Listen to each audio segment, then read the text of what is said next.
It's Bobbin, and we back. Welcome back to the Purpose in the Youth podcast. I can't even tell you how happy I am to be here today on the show, 25th floor at VaynerMedia in New York City, Tyler Babin. What's happening, man? Dude, what's going on, bro?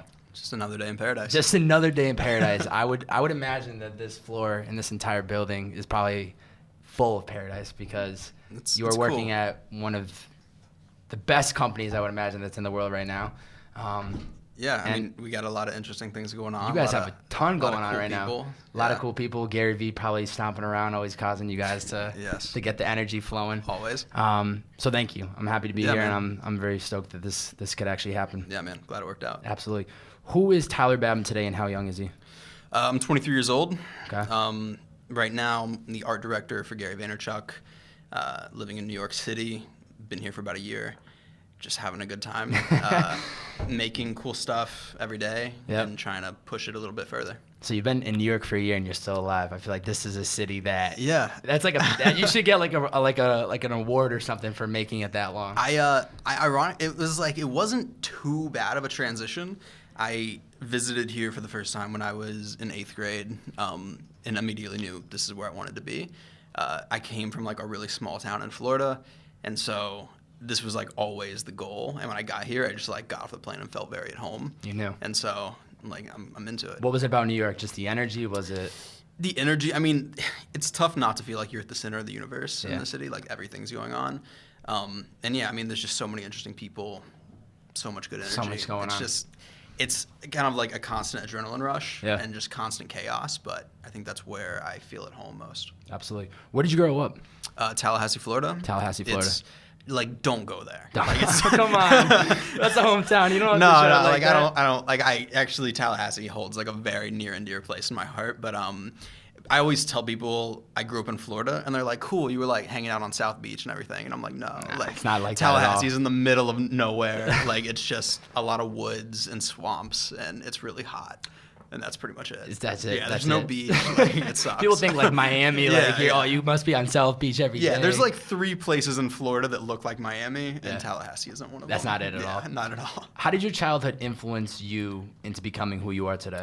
I mean, my parents were always super supportive on just like doing what I wanted to. So ironically, I guess if I give you the whole story, it started with magic tricks. Magic. Okay. Yeah, I was super into like card tricks and things when I was a kid, and I needed to see what the trick looked like from the perspective of the person watching it. But like I was an only child, and like I was just like hanging out inside all day, so I used a camera to like record myself, and then I realized that I could edit these and make the magic tricks I was doing way more interesting than what they actually were. Like I could just like cut out the part where I move the ball to the other side of the room and it like vanishes. Gone. So that's how it all started. And I was like, oh shit, like video editing is kind of cool. And I was always attracted to cameras for some reason. I mean, I'm a 93 baby, so like film was pretty much over, right? Right there with you. So I pretty much, the first camera I ever had was digital. And so like the instant gratification of like taking a photo, being able to put it on the computer and being able to like manipulate it and do weird things was really attractive. So I just started making videos with my friends. They're like still on like the dark corners of the internet. Come on, you got to pull them on, man. I mean, maybe Don't be we'll afraid. hit some Don't links, be afraid. you know? Don't be afraid. But yeah, I made videos, and then it slowly kind of transitioned into photography, and now it's a mix of video, photography, design, art Good. You direction. you can juggle a bunch of different things. Man. I mean, so when I was growing up, everyone told me to specialize. They were like, find this one like niche of like, be the guy who takes the best pictures of red flowers, right? Because then when someone has a job where they need you to take pictures of red flowers, like you're the guy they go to. But that was really fucking boring to me. I was like, I want to do like 100 other things. Yeah. But so I like went into it and I just like did it all. And luckily, I think I dedicated enough time and have enough skill sets in these different mediums that I can still hold my own in their respective fields. Yeah. You know, it's funny because being a 93 baby, like we were so fortunate that we were in that shift. You know what I mean? We had our cell phones. We could start taking pictures, and it's unbelievable now because you see the kids out there who are born with an iPhone and they don't realize how much power that is. I mean, did your first cell phone have a camera? It did. Mine did. It was the Verizon flip phone. No. I got a flip phone, but I got like the generation right before. Like my parents weren't gonna splurge for the other like $30. They were not about it. They were like, They were this not kid doesn't about need it. a camera. Like it had a black and white screen. It was all pixelated. Yeah. And then I remember like the day I got the Razor, that was You like felt life changing. I was the fucking cool kid at school. Like everything was good.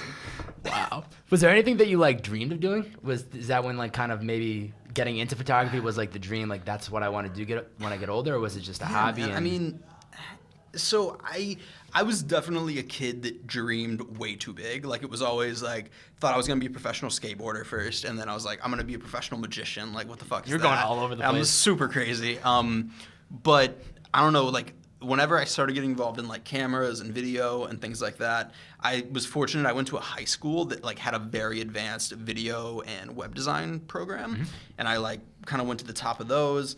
And so I came out of it and I was like, shit, I think I can make something happen here. So yeah, I mean, I think I'm living the dream right now. Damn, man. Yeah. You just kind of follow through with what your gut instinct is and what kind of you feel is what you want to do, and then I've always thought, like I've never been scared of like there's a way to figure it out. You know what I mean?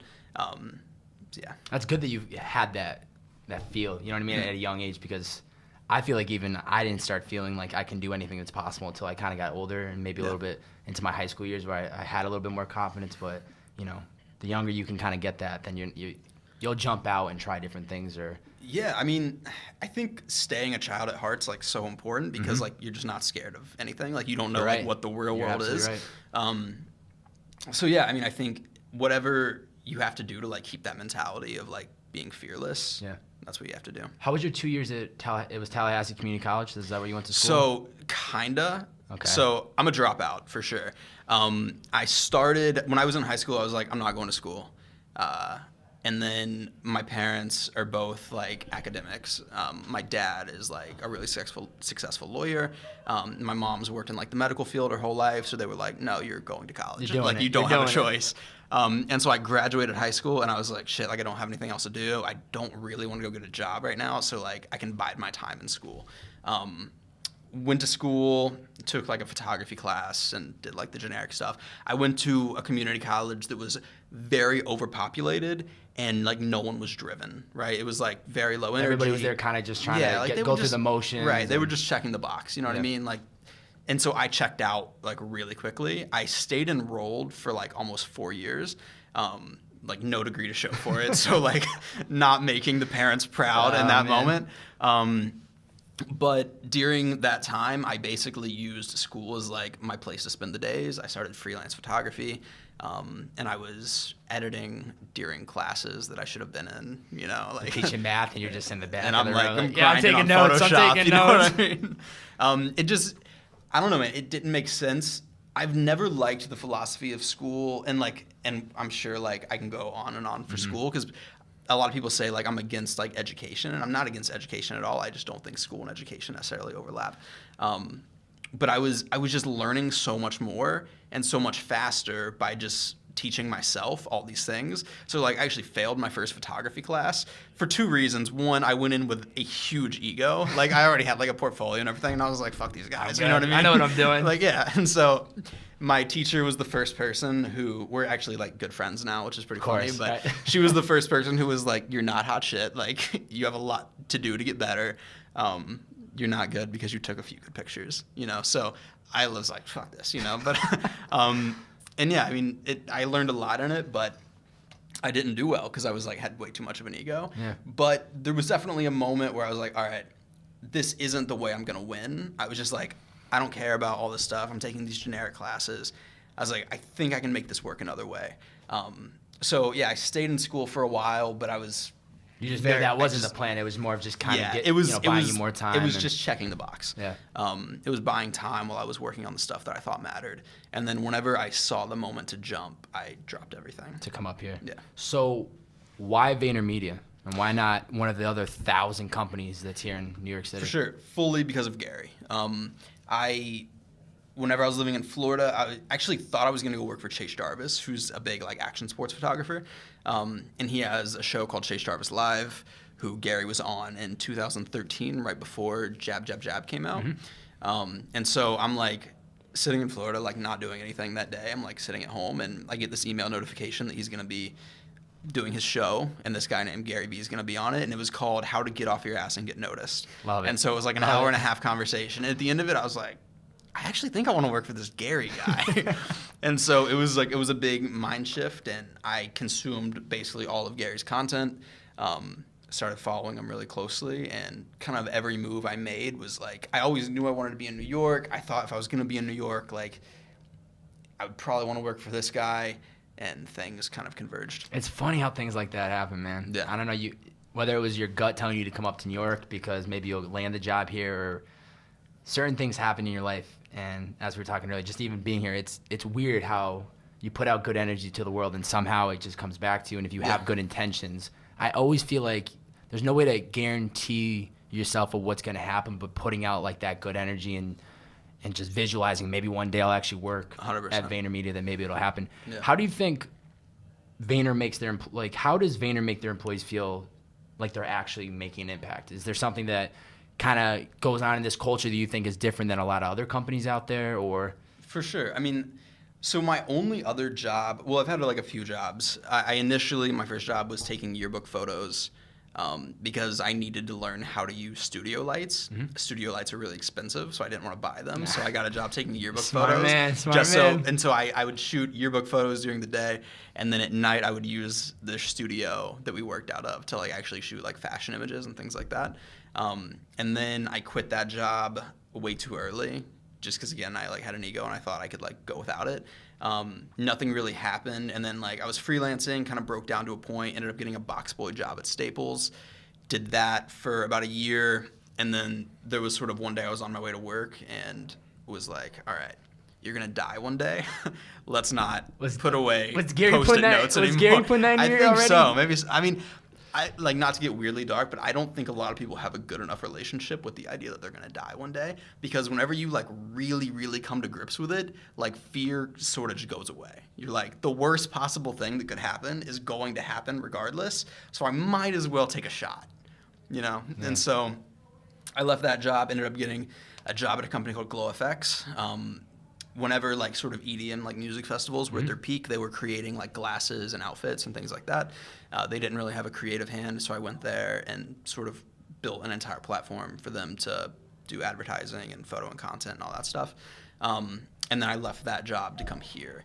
And so working in like really, really shitty jobs makes me like realize how awesome this job is, that like all the like managers and higher ups really care about people. We have such an amazing culture. You know, we have Claude Silver, who's like the chief heart officer. Amazing. And like, that's an amazing like job title. Her job is to just like talk to everyone and make sure you're like happy to come to work every day.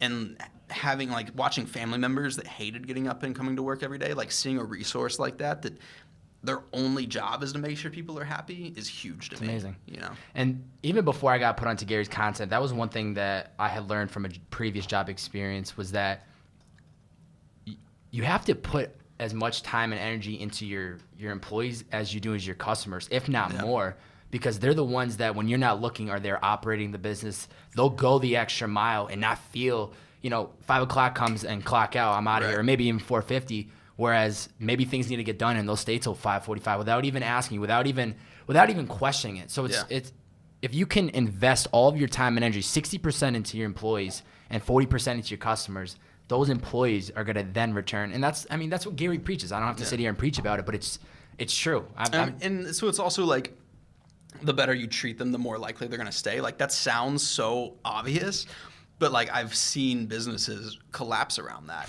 and like they treat people like shit and their best employees leave, and then you collapse. Like, you're nothing without your employees. So if people aren't happy to come to work every day, you're fucking up. You started as an intern here.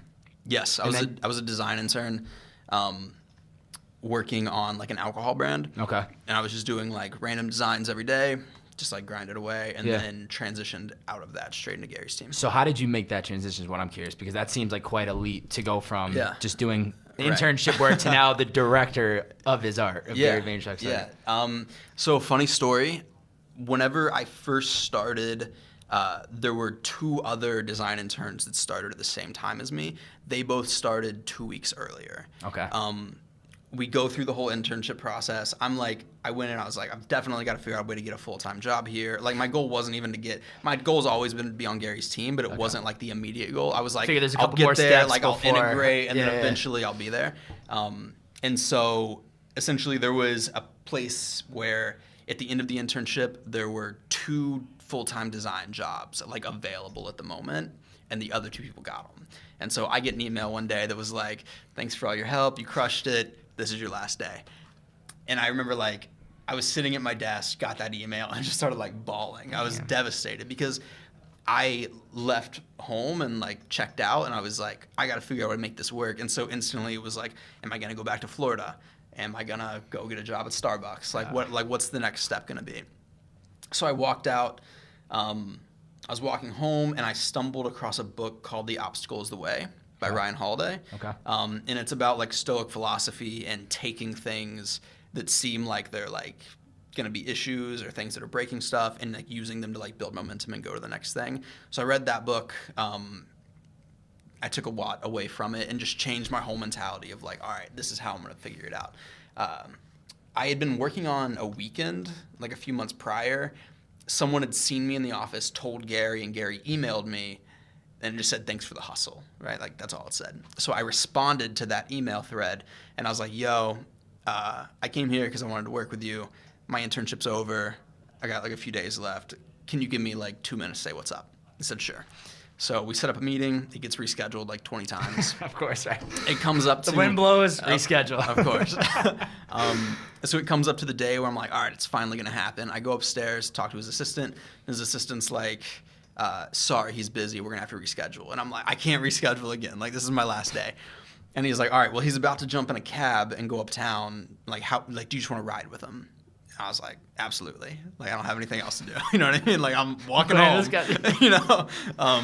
So I jump in the cab with him. I was so prepared. Like, had everything locked down for a 4-minute conversation, which turned into a 45-minute conversation. No way. And I collapsed after like 3 minutes. I was like, I don't know what I'm doing. So we talked, and we were stuck in traffic for a while, and we talked ideas. D-Rock was there. Like, he filmed our entire conversation. It's on Daily V39. Oh, you still got it mapped out, man. Yeah. He actually cut me out a lot. I was really mad at him. I was like, man, we had this whole long conversation. You put 2 sentences of me in there. I was devastated. But we had a good talk, and he asked me to create like some content for his Instagram, like the like quote cards that we put up. He's like, make me 5. And I was like, cool. So I like run home immediately, make 5, send them. Lock in. Nothing, like no response. So I was like, awesome. Like another day or 2 goes by, no response. And then I get called to Claude's office, and I walk in thinking this is my like, all right, like hand in your ID badge and all that stuff. And she's like, cool, do you know why you're here? And I was like, no. And she's like, well, you're starting on Gary's team tomorrow. And I was like, are you kidding me? All right, then. And so Gary said, let's give the kid a 1-month internship and see what happens. And 2 weeks later, he offered me a full-time job. That is unbelievable. Yeah. So you came in hungry then. Like, you knew, you already got a taste of working, but having that, we're going to give you a month. Definitely. Oh, man. That was the moment where it was like, put up or shut up. Like, let's see who's ready to throw down.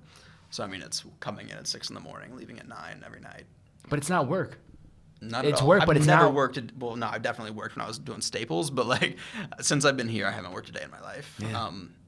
I'm super happy. Like I just wake up like energized every day that I get to make cool stuff. At the end of my like absolute worst day, I've made pictures and videos. Right, like the worst possible thing that can happen is I don't like the picture I make. You know, like there's no reason for me to perspective. There's a lot worse things going on in this world. Definitely, so I like, think we can in my bubble of my desk. The worst thing that could happen is me not like my picture.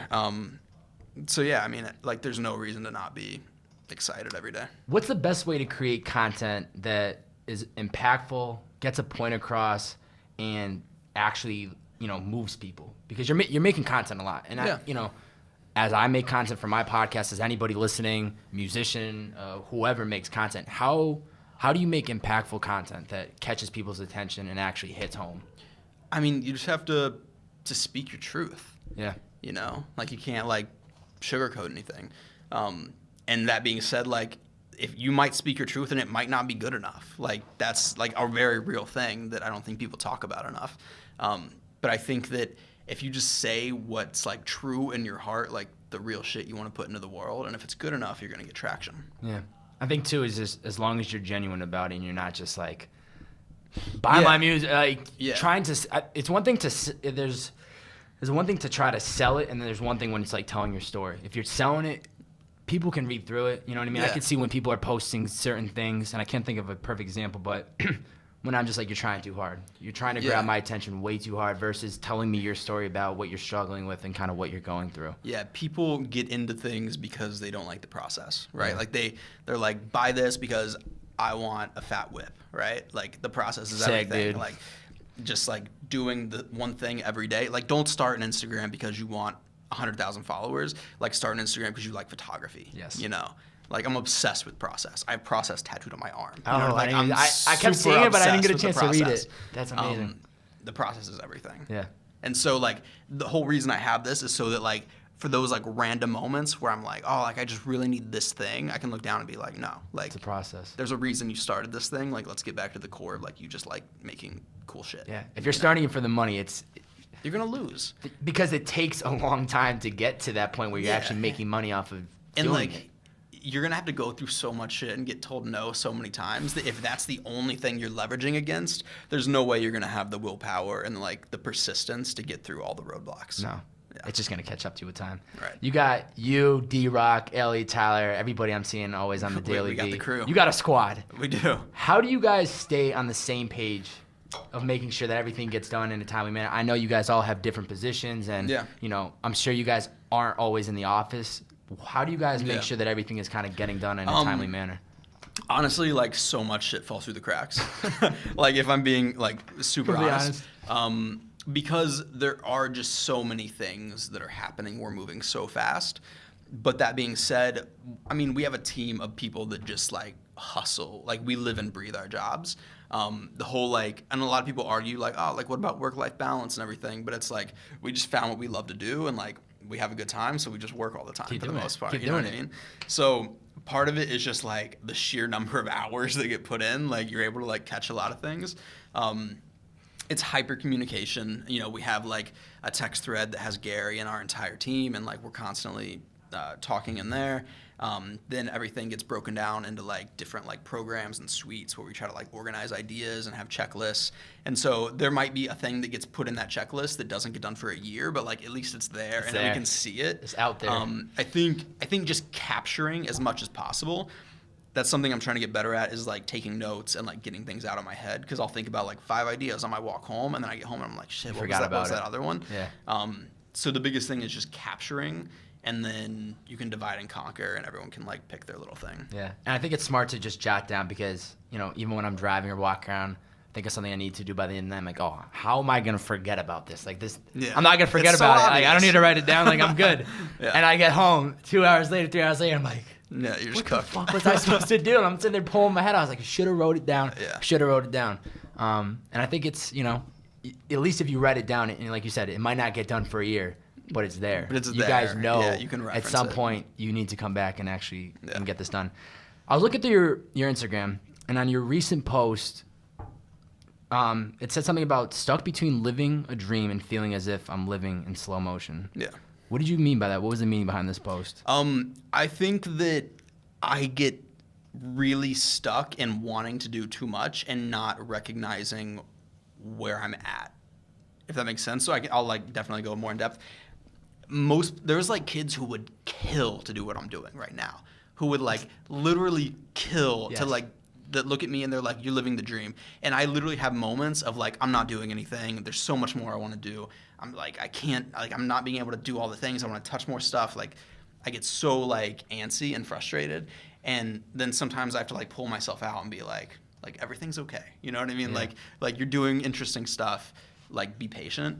And so that's a weird like dichotomy of just wanting to do too much and then also like comparing myself to other people. And so that's something I'm really bad about is and a lot of it comes from me having like, I grew up with like really bad self-confidence. Mm-hmm. And a lot of times I don't recognize like the type of work I'm doing. Like I'll see something that maybe someone else does and it honestly might not even be like in the world of like as good as what I put out, but I'm like, fuck, that's better. Yeah. You know what I mean? Like I'll just like shut myself down immediately. So that was touching on a bunch of different stuff, but a lot of it's just me having to work on my own patience of recognizing that like I'm doing cool things, and to not take on more than what I'm capable, because I've done that before. Like I've definitely like tacked on too much. I've taken on every single project, said yes to everything, and then you're stretched so thin that like the work's not good and you're just collapsing. Yeah. You know. And the thing is, I feel like that's just human nature. I bet you if you think back to that moment when you were told, thank you, we appreciate you doing your internship, this is your last day, you're breaking down, seeing Gary and that conversation, he leaves and you just think that's it. You find out you get this, you have a full-time offer. Yeah.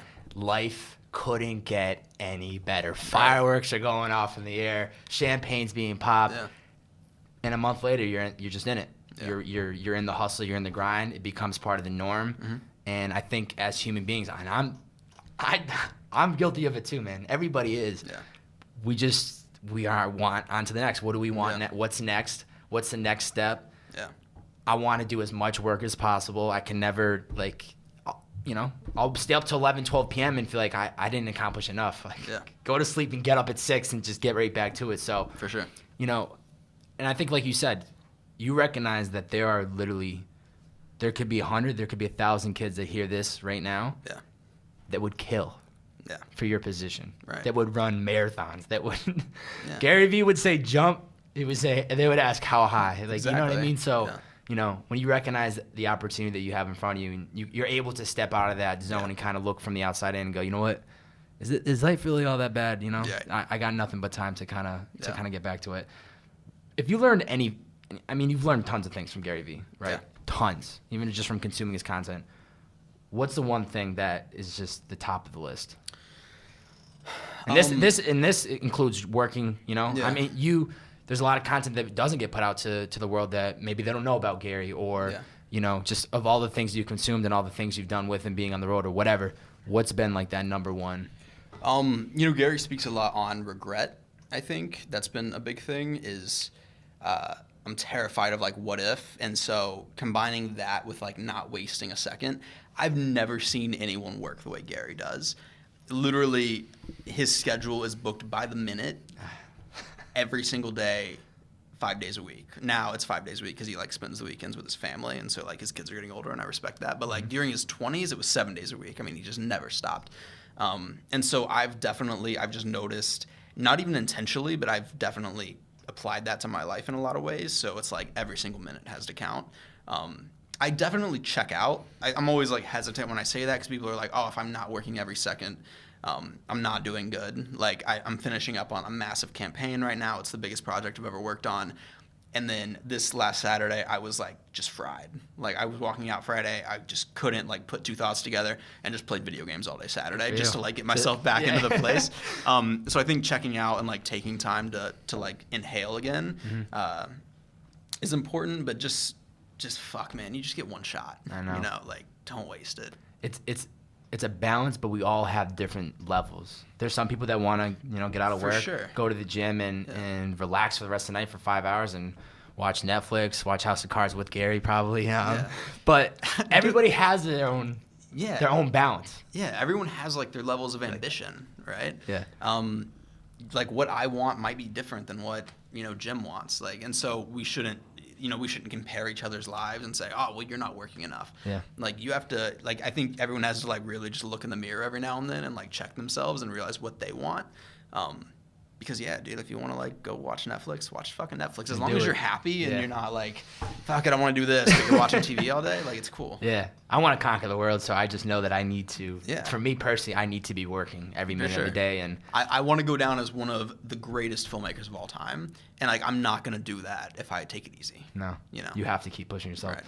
You have, designing, filmmaking, photography. Is it better to know, and we touched a little bit on the earlier in the podcast, is it better to know a little about a lot or a lot about a little? I go back and forth so much now. So it's like funny, a lot of people will like look at my life and be like, oh, well, you do all these things, so should I do all those things? Or like people like be like, oh, you dropped out of school, should I drop out of school? And sometimes like, no, definitely stay in school. And like maybe just focus like one thing and get really good at it. I think people will stretch themselves too thin too quickly. So I think it's about like practicing one thing and getting really, really, really good at that thing before you take on other stuff. I've been making videos since I was 5 years old. You know what I mean? Like, this has been my entire life. It's not like I picked up a camera. You didn't pick up a camera just a couple of years shooting. ago, right? Like, I mean, it's just been like every day for, 15 plus years. So get really good at the thing before you start doing the next thing. I think people are like, oh, I'm going to be a photographer today. And then 2 days later, they're like, oh, and I'm adding this special thing to my package.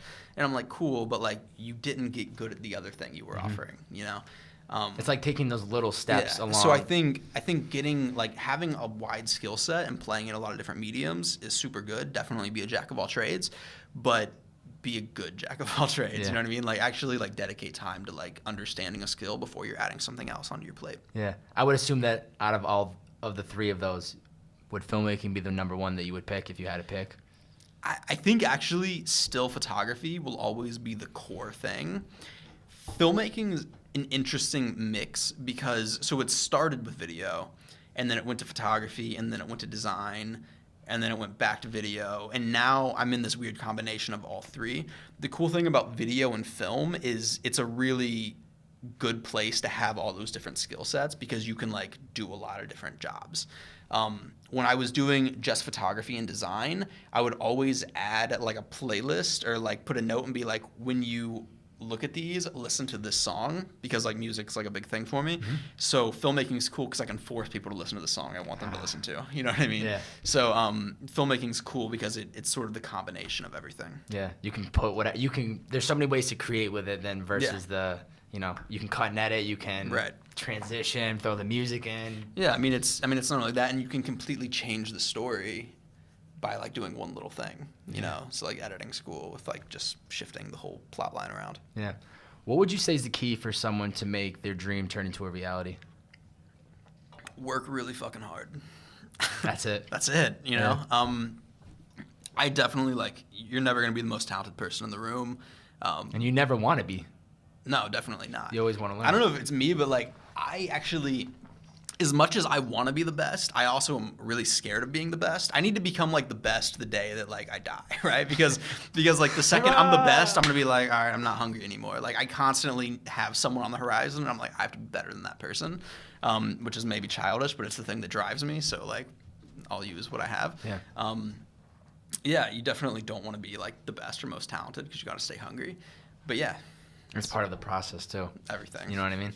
Yeah, it's the process and work harder. Oh, those are the two. Those are the only two you got? Yeah, those are the only two. That is like power. Like if you don't got motivation, just look down at your arm. Just look down. All right, cool. So let's get back to work. It was like a reverse engineering thing. I was like, I can't get work harder tattooed on my arm and not work really hard all the time. So it was the you have to do it. Right. Like, look at this guy sitting on his ass and he's got work harder on it. Like, exactly. He's bluffing everybody.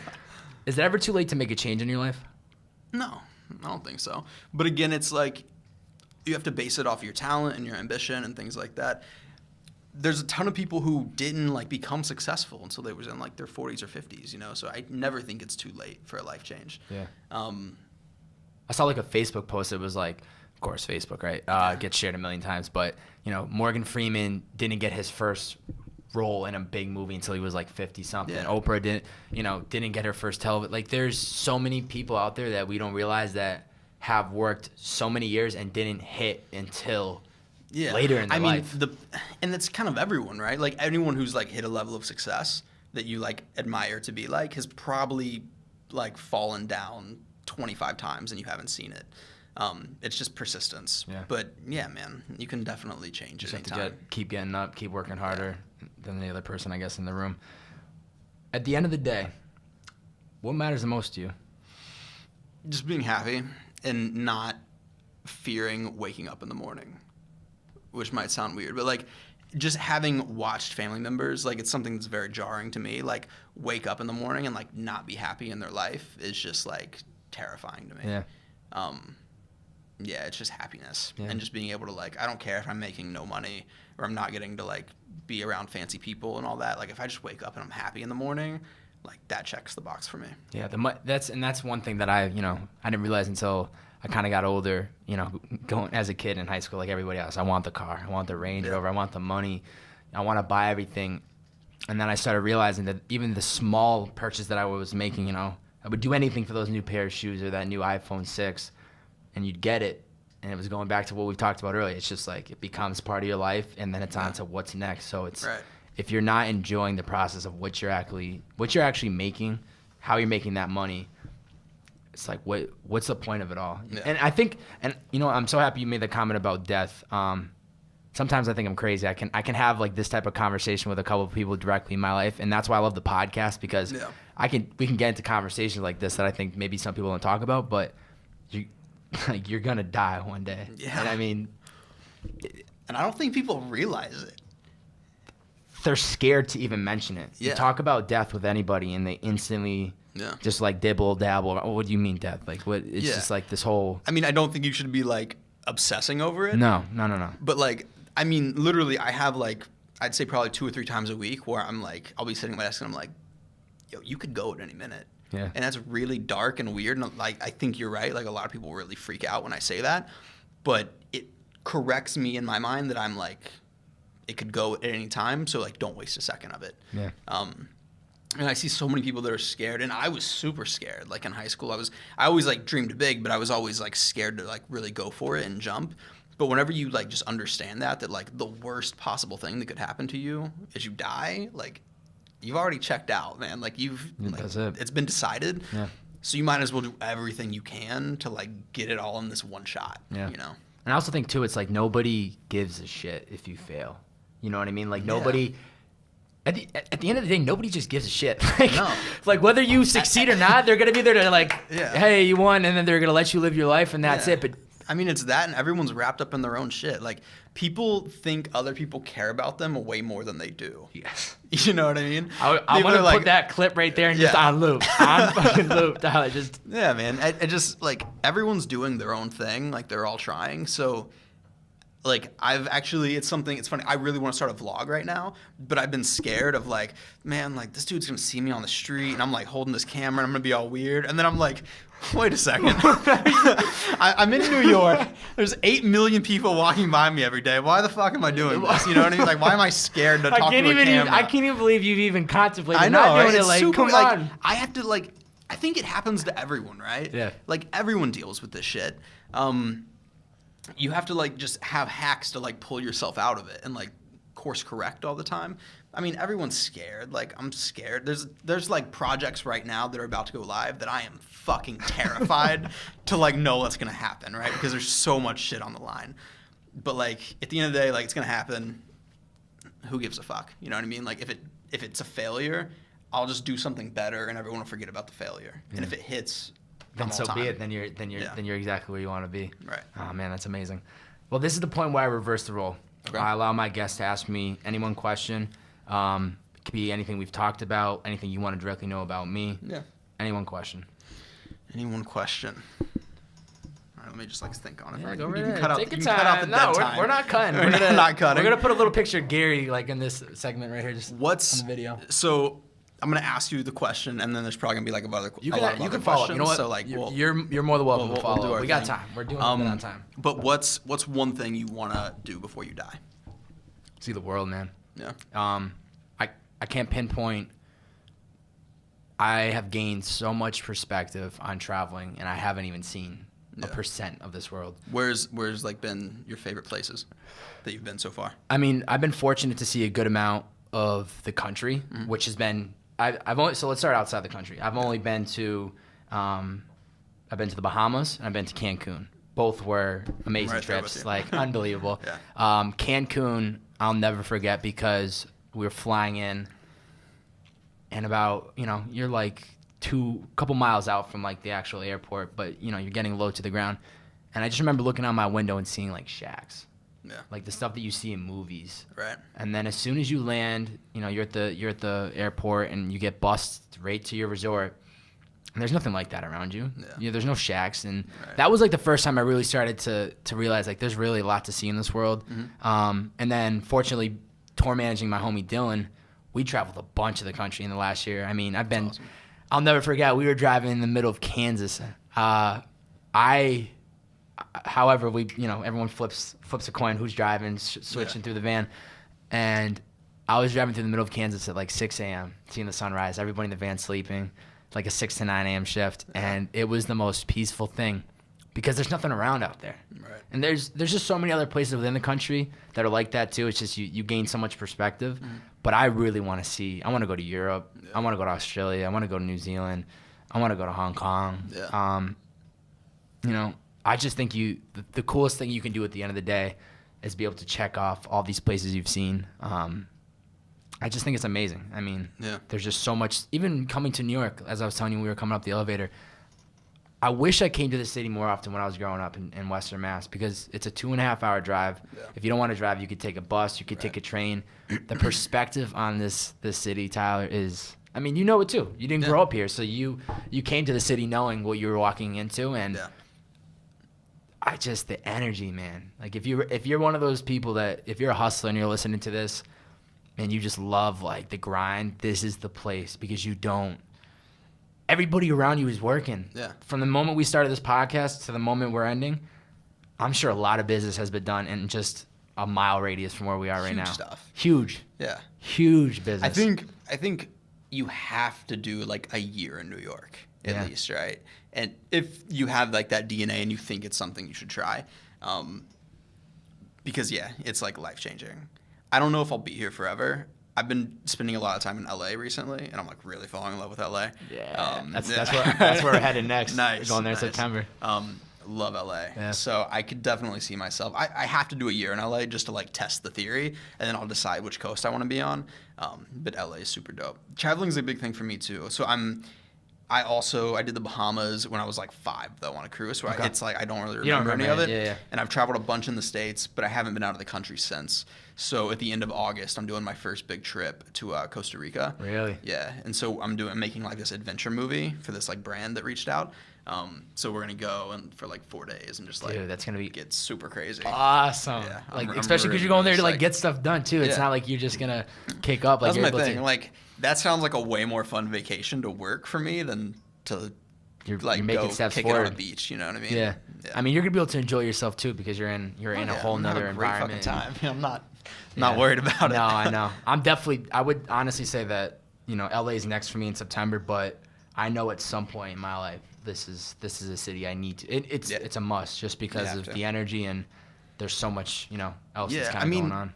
And like I don't know how it was where like you grew up, but for me, I grew up in a very like white suburban city. Mm-hmm. And so just like the amount of cultures I've been exposed to here and like just how different everything is. I mean, it's such like a melting pot. I mean, you've just seen so much, and I just feel so much more of like understanding of the rest of the world. Yeah.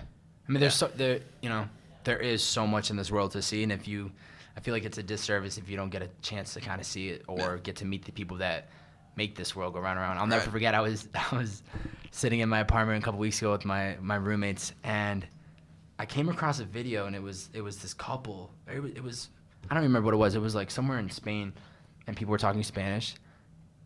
And I was like, you know what's crazy? Because I haven't really been outside the country, like to the Bahamas and to Cancun, but everything's English there. All the resorts, everyone, not a problem. Yeah. And I'm sitting there watching these group of people just talking, having a conversation in Spanish, and I go, dude, this is amazing. There are people in this world speaking a language that I have no idea what they're talking about, and they're living their life. Yeah. Like it sounds like crazy, but it's actually mind-boggling. There is just so much to see in this world, and you got to see it. You got to tackle and see as much of it as you can. I want you. We're getting to the closing questions now. I want you to imagine there's a picture frame on this wall right here. All right. I know there's a lot of Gary's got all the pictures throughout here. But ironically, this wall, these holes normally hold wine bottles. Really? So it used to just be like stacked up, and then it was National Wine Day a few weeks ago, and we just crushed it. You guys really quickly. Yeah. So now there's just nothing. But let's imagine this is your wall now, okay? And there's a picture frame. Inside the picture frame is you 10 years from now. What and who do we see within that picture frame with you? Oh man. Hopefully I have a dog by then. I really want a dog right now. I don't have a good lifestyle to have a dog at all though. Unless I could bring it here with me. No man, I mean if you would have asked me, let's see, I've been in New York for a year and 2 months, something like that, right? Mm-hmm. If you would have said 2 years ago, where do you think you'll be 2 years from now? I could not have told you at all. And if you would have told me I'm doing what I'm doing right now, I would have laughed you out of the room. So that's a really, really tough question.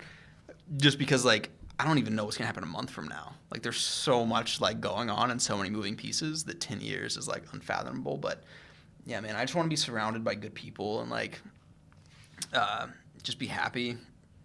I'll either be in New York or LA. Yeah, maybe a little bit of both. Maybe so. I just want to be bi-coastal so I can say I'm bi-coastal because I think it'll make me sound more successful.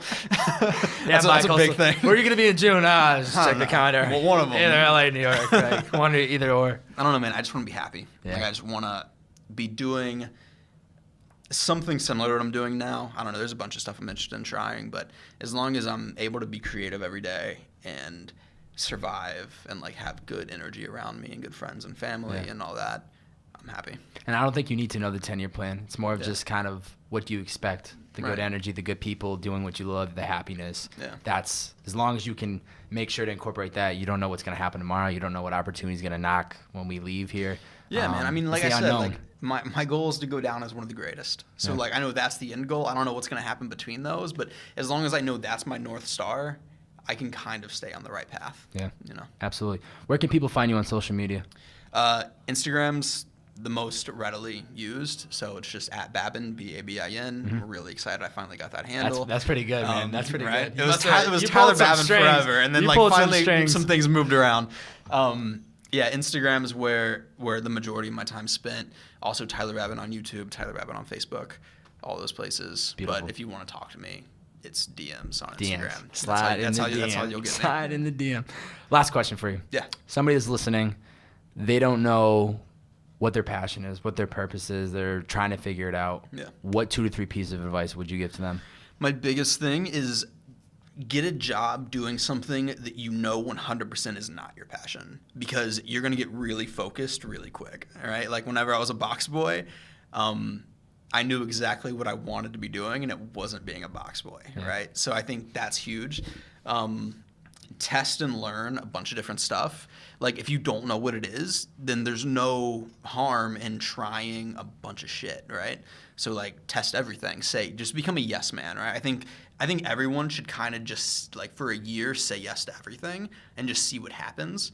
And my third one is just don't stop until you find your thing. Like complacency is like the worst, right? If you're not happy and you just kind of like give up and you're just like, oh, maybe I don't have a passion. Like I have friends that are like, oh, like I'm just gonna get this job because like I'm not an artist. Like I can't go be a photographer. And I'm like, cool, but maybe you'd be passionate about like X, Y, and Z, right? Like it's easy to look at like my world and my bubble and be like, oh, but you have like this cool niche thing. I'm like, well, no, I mean, you can be passionate about math and science and all that stuff too. So don't give up until you find your thing. Don't be complacent. Just constantly go. Yeah, you have to keep going until you find that right thing. Keep trying. For sure. Tyler Babin, thank you for coming on the podcast, man. This was awesome, dude. I appreciate it, man. I appreciate it.